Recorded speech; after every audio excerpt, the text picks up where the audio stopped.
Good morning, good evening, or good afternoon, depending on what side of the pond you're on, and welcome to our Across the Pitch Accrington Stanley versus Wycombe Wanderers match preview episode. My name is Phil Kennedy, and I'm joined by Tony Robinson today, and it's very, very exciting to have an actual League One match that counts to finally talk about again, isn't it, Tony? Yeah, the preseason seemed to be, fairly long when you looked at the beginning, but it's flown by, and I think everybody is anxious. The players, the coaching staff, and ourselves, and the fans especially. We're looking forward to Saturday to get this thing underway. So yeah, looking forward to it, Bill. Absolutely, and we start off with a rather tough match against Wycombe Wanderers, because not only is it on the road, but it's against a team dropping down from the championship, which is always a challenge. That being said, Wycombe has had quite a roster turnover since last season, and we'll go over that a little bit here later in the episode. If you had a chance to listen to our fan season preview earlier this week, we really enjoyed having the fans on the show. Deborah, Gary, Keith, and Harry did an excellent job telling us their ideas for the starting 11 for Stanley in the first match, kind of a prediction for the season, breakout player. So Tony and I are going to start off by kind of covering our answers for those three questions. So Tony, why don't you go first and tell me who you think is going to be our breakout player this year? Well, I was initially all the time I was in preseason and what I've been reading and from what I saw last year, I was leaning towards Joel Pritchard, but I started thinking, well, he really stepped up last year, and I'm sure he's going to improve this year, but is he going to be a breakout player like he was last season? I thought, well, better look at somebody else. And to be honest, my breakout player, and it made me think of from what Keith Laird said, because Keith had a player that would be coming off the bench. And I've kind of gone along with that train of thought, Phil. And my breakout player is going to be Joel Mavongo. The reason I say that is because I think he's going to be an impact player off the bench and coming in that last 25 to 30 minutes of the match. And I think he'll come on for whoever is just not having a good game. And I see him as really creating problems and teaming up with either. See, we don't know yet who he teams up best with, Charles or Bishop, but I think he's going to be able to do it with both. And so I'm expecting to see goals in the latter part, 20 minutes of a match kind of thing, and I think he's going to be involved. So I got to go with Joel on that one, Phil. Well, I think that's an excellent selection. It's certainly, as I mentioned when Keith said it, it's something needed for Stanley, because I think once we got past the top two strikers in Charles and Bishop, we were just kind of lacking that impact player off the bench. So, certainly having something like that would be huge for Stanley, especially in close matches when you need that one goal late to either get the draw or get the goal to go ahead and get the full 3 points. That's where those guys are so important. Now, for sorry, I was just going to say, who do you think who you're looking at, Phil? Well, for my breakout player, I'm going to go with a guy who I guess the definition is going to be a little bit different, because this is a guy who was a key cog last year. He started 39 matches, played over 3,200 minutes. It was one of our best players already last year. But where I see a breakout coming is for Matt Butcher on the offensive side of things. I think when Matt Butcher came in, he was a guy that was primarily looked at as a box midfielder. But going on into the season, we started seeing him more in an attacking role. He did have 2 goals and 4 assists last year, so he did get on the score sheet. But yeah, he was a guy that really looked comfortable once they started letting him get forward. And for my breakout, I think it's just going to be, we're going to see more goals out of Matt Butcher. Yeah, I think I agree with that, Phil, because I think last year he played well, but I think there's another gear in for Butcher. We could see him go raise his game like Pritchard did last year, and if he does, and Pritchard sort of steps it up as well, I think the big and it's a nice problem to have for John Coleman is the selection in midfield.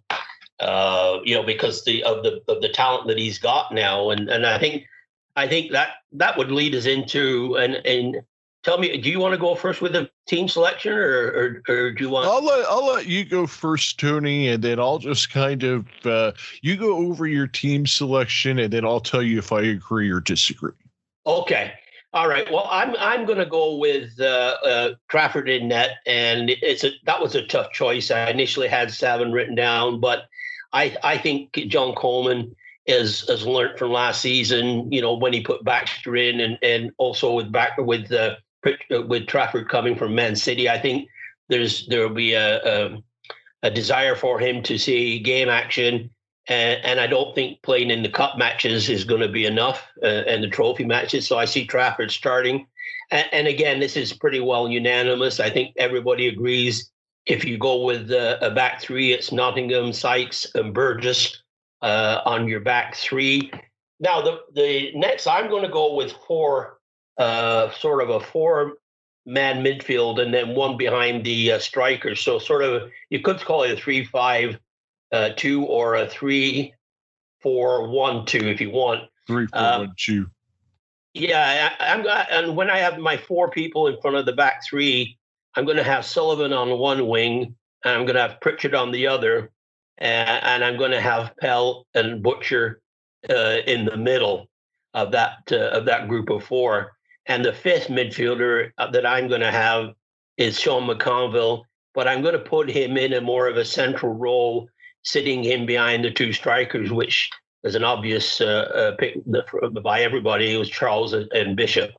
So that's my lineup: is Trafford, Knott, Sykes, Burgess, O'Sullivan, Butchard, Pell, Pritchard, McConville in that number 10 role behind Charles and Bishop. Yeah, I mean, it's really kind of hard to almost argue with anything there, because I mean, I think all of the guys that you've named, certainly they've established themselves in the lineup for the most part. Other than Pell, I don't think that you named anyone who wasn't with the club last year. Other than that, the goalkeeper, the goalkeeper, I mean, I think Savin certainly played well and is certainly capable, but like you said, a guy doesn't come from Man City just to sit on the bench. I mean, if a guy comes on loan from Man City, he comes to play. Now, I mean, certainly the midfield is probably the most interesting area, because I mean, with the back line, I think with Mark Hughes moving on, the 3 that you mentioned are pretty set in there, assuming that Sykes has returned to full health, because of course he had some injury problems last year. I think the interesting thing is going to be what formation that they end up going with. And then, like I mentioned, I mean, so you have McConville in that kind of number 10 role, right behind the strikers today. And I think that could be a good place for him, because like we said, we need to keep him healthy. And I think, playing out on the wings, and expecting him to do all of that extra running up and down the field, that might be a bit much for him at his age and with his injuries. I think that's a good shout, putting him in that kind of central role. And we're doing this lineup based on, obviously, Seamus that's not what I was being going to say. Is when Seamus gets back from his injury, of course he's going to be in there. Like you said, there's just so much depth, and I think that you're going to see that John Coleman is going to be able to make more substitutions than he has in years past, which is something that Harry touched on the other day. Yeah, and like what Keith said about the player he mentioned is his breakout player that could have impact coming off the bench. So, but I think that when you see Keneally back, I think the one that's going to drop to the bench, in my opinion, is O'Sullivan, and I think then you might see McConville shift out to the wing, and Keneally sits in front of the back three, and then you've got Pell and Butcher, and then you've got the rest of the midfield with, I think, Pritchard and McConville along the wing. I think what you're getting at is, I think that you think if you could get Pritchard and McConville on the wings, and then you've got Butcher and Pell in the middle with Keneally in kind of the number 6 role, then you think that's going to be our strongest midfield once the captain gets healthy again. Yeah, and yeah, because I think he's shown that his best position is sort of in front of the back three, almost like a defensive sweeper. He's going to be there to help with the back three, and also when he gets the ball, he can distribute it to the wings or to the other midfielders. So I think a lot of the play in the middle is going to go through Keneally when he's fit. And Pell is a player that can get forward, and so is Butcher. You're going to have 2 talented people on the wings that can work with the ball and not only dribble, but make some good crosses in. And that's why I think you have McConville and Pritchard on the wings. They both can cross the ball very well. I think that's when you might see a Pell going up, into the box and maybe putting Butcher on the 18-yard box for the second ball kind of thing. I would say my only concern is if you're playing a 3-man back line, and then you have McConville and Pritchard on the wings. So those are 2 very offensive-minded players, and with a 3-man back line, you're really needing the wings to be able to run up and down the field and get back and play defense. And to me, I think if you're going to have McConville and Pritchard on the wings, that's going to call for a 4-man back line. Okay. I can't disagree with that. I think maybe that if you do have McConville on the wing and he can't, they don't want him to go the 60 minutes, or they want to sort of maybe go with that extra back. To me, then you could take McConville off the pitch and bring Rogers on, because he's not only can run up and down the wings, he's pretty decent at the defensive position as well. Yeah, I mean, that's kind of what I'm getting at. Is I think if we're playing a 3-man back line, we need at least one defensive-minded wing. Well, and this is the nice selection he has, because either way, I think McConville, to stretch his season out to keep him healthy and get the most out of him, is to sub him off at times where, if we're in a match where they're in control, or maybe it's a match that they're just not in it at all, take him off and give some of the other players a run, depending where, if he's in the midfield, maybe bring that to Reece Fenlon on, or if he's playing on the wing, then you can bring Rogers. So I think the Coleman has a lot of good choices to bring when a player comes off, depending on the position that player is playing at the time of the substitution. Yeah, I mean, I just think back to last season, and I remember playing the 3-man back line, that whoever guys were that were playing out on the wings, they were just running so much distance. I mean, I remember guys like Sungare would just be gassed at the end of the game. And I'm concerned that in McConville's age and injury history, that's not something we want to be doing with him. So if McConville plays in the center behind the front 2, I should say, and then when Keneally comes back, does McConville go to the bench instead of going to the wing? I mean that's a tough call because then you have questions like by the time Kadili comes back, is everybody still healthy? And I mean that's the thing is I think throughout the season, very rarely do you have everybody available, and there's always going to be somebody that has some kind of an injury or something like that. So I mean it's really tough to project without knowing in week 10 who's going to be healthy, who's going to be playing in good form. I mean, I think that, picking the week 1 lineup is easy enough based on what's happened in the past. But I think looking at week 5, we could see something completely different. Oh, agreed. And I think, the starting 11 that I had for Saturday, do you see anything different, or are you sort of in agreement that could be the starting 11? I'm pretty much in agreement. There was nothing that I listened to and said, no. I mean, certainly, John Coleman has been known to throw a surprise in there every now and again. But, I didn't hear anything that I really disagreed with. And with Keneally out right now, it does make the midfield selection a little easier. So, I mean, at that point, I think we're on the same page. Yeah, and I think even when Keneally's back, if we pencil him in, and I still think you've got to pencil in Butcher, Pritchard, and Pell.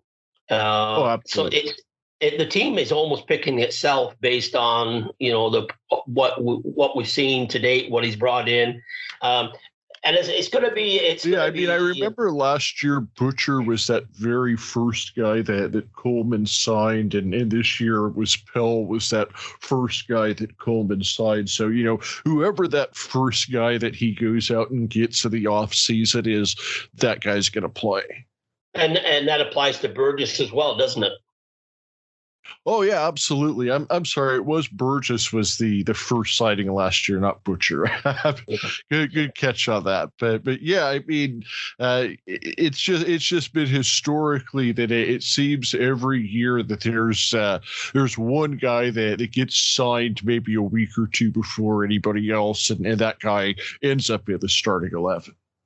Well, I've heard nothing but good things about Pell, and from people who've seen him play.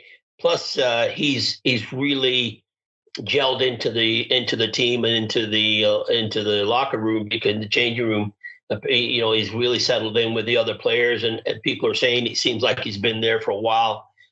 So I take that as a positive, and I think he's a really player. He's a player that Coleman is type of a player. So I definitely see him playing. And as I say, when you look at the other players, he's got Butcher, Pritchard. It's going to be, sometimes you're going to see a shift. You might see a rest from O'Sullivan. McConville might be in and he might get a rest. But there's enough talent in there that you don't have to overplay everybody for 90 minutes. Yeah, absolutely. And I think that's going to be a key, and maybe not having some of the injuries we've had in past years. So, so Tony, that brings us to the last question, which is the big one. Where do you have Stanley finishing at the table this year? Well, I looked at the teams around, and you can't, it's easy to say, and I'd love him to be in the top 2. But I have to be realistic, and when you look at big teams that are going to be challenging for the top 6, you got Sheffield Wednesday, that's probably one of the favorites to bounce back. Portsmouth, Ipswich, Charlton Athletic, Rotherham, Sunderland. Those are the teams that are going to be in and around. And then every year you seem to have a team like last year, Lincoln.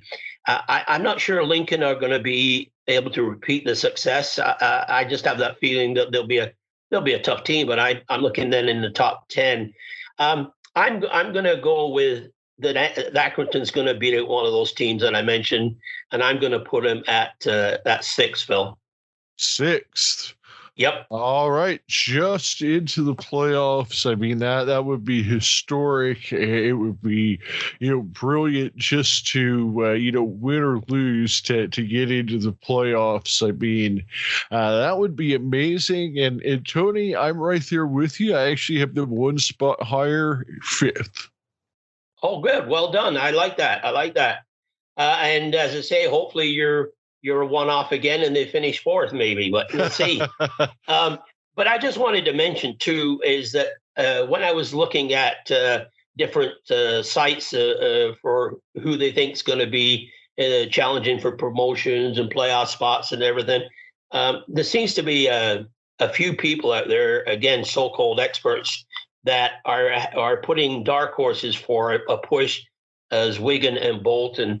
And I got to say, I think that's just a load of crap, Phil. I don't think those teams are going to be dark horses. I think Wigan struggled last year, and I don't see any reason why they're all of a sudden going to be challenging for playoff.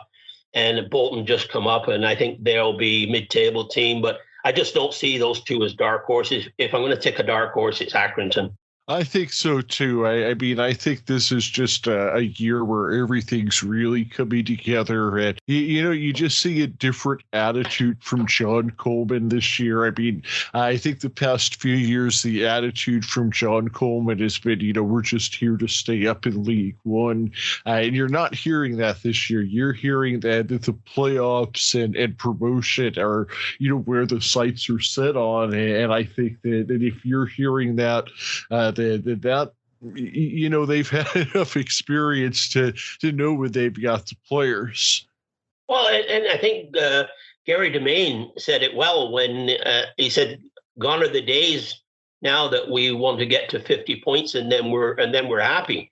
That's not the case this season. I mean, I think fans are really seriously looking at a playoff push, and I don't think there's any reason not to believe that based on the team from last year coming back and the players he's brought in. I'm on board, and I think, I'm putting us down for fingers crossed. I'm putting us down for a playoff position. Well, I think that we could start that off by getting a big 3 points against Wycombe here. And I think that Wycombe is a team that maybe we can jump on early because they do have a big turnover. I mean, I was just looking and, so many players that they had last year or even in their promotion season 2 years ago are gone. One guy that really caught my eye that they've brought in recently to be their number 9, and I think is going to be the guy we have to watch out for on Saturday, is Sam Vokes. Now, this is a guy, he's only 31 years old. Of course, you know him very well from his time with Burnley. He's not that far removed from what was a 10-goal season in the Premier League, and now he's in League One. I mean, is this a guy to watch out for, or is there a reason that he's in League One at this point in his career? Well, I think he was struggling making the squad the first team squad at Stoke, as far as I know, and in the championship. And they're a team that are sort of mid-table team, if you want to call them that. And I think to get first team football, he stepped down. I think with Sam, he certainly knows where the net is, and he might score from set pieces, but he's certainly not going to win any races as far as with his pace is concerned. And I'm just wondering whether he has slowed down a step or two. But I think he's a solid player physically and with his skill set. But I think Sykes and Burgess are well enough, good enough to be able to handle him. So he knows where the net is. He could be a threat, but it's a question of do they have the players to supply the ball to him? And if they don't, then he's just going to be a striker up there on his own. So I think if they can stop the ball getting to Sam, I think we should be okay. Yeah, I agree. And of course, Adebayo Kefenwa, he's a guy that has been a Stanley killer over the years. 38 years old. He's not a guy that's going to be in the starting lineup. He is a guy that, he'll come in the last 10 minutes and he can get that big goal. So he's certainly a guy that we'll have to watch out for if things are getting tight late. The other big change for Wycombe is at goalkeeper. They of course had Ryan Alsop last year and the year before, who was really just a dominant goalkeeper. And I think we're going to see David Stockdale in net for them on Saturday, which to me is going to be a step down from Alsop. So I really think that Stanley can get the 3 points here, because I think Wycombe is a team where they've just had so much turnover that they might not quite know who they are as a team yet. Yeah, and they're not being picked as a team to bounce straight back. And that may be, as you said, Phil, because of the changeovers. And if you lose a top keeper like they have, that's a big impact, especially in League One. That's the difference between maybe making the playoffs and being 10. If you step down in the quality of the keeper. But yeah, with Akinfenwa, he, like you said, I was hoping he was retired. Maybe I said that with fingers crossed, but I certainly hope that he doesn't come in off the bench, because he's a handful. He's definitely slowed down. If we think Sam Vokes has slowed down, Akinfenwa is really almost down to a crawl, but that can't take away. He's still got a powerful shot, and he knows where the net is.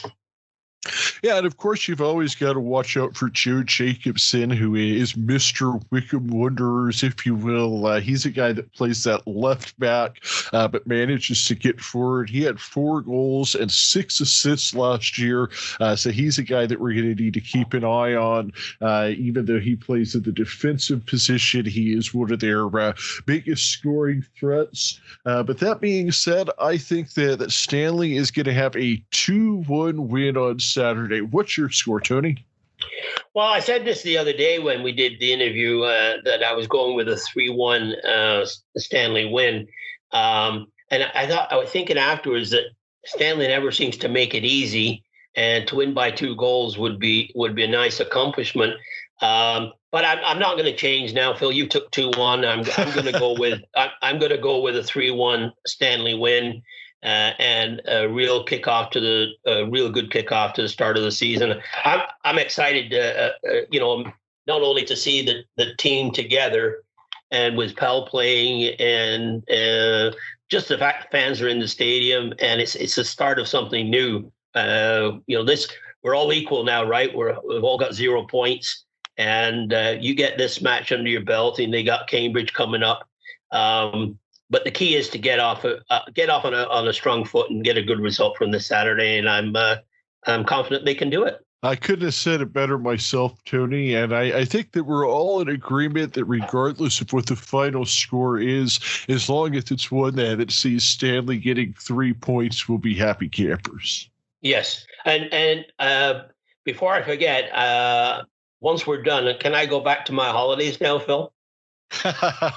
Absolutely, Tony. Thank you for taking the time away from your vacation to chat with me here today. It's been a lot of fun, and really looking forward to having a live match again on Saturday. And until then, on Stanley on. On Stanley on. Cheers, Phil. Cheers, Tony.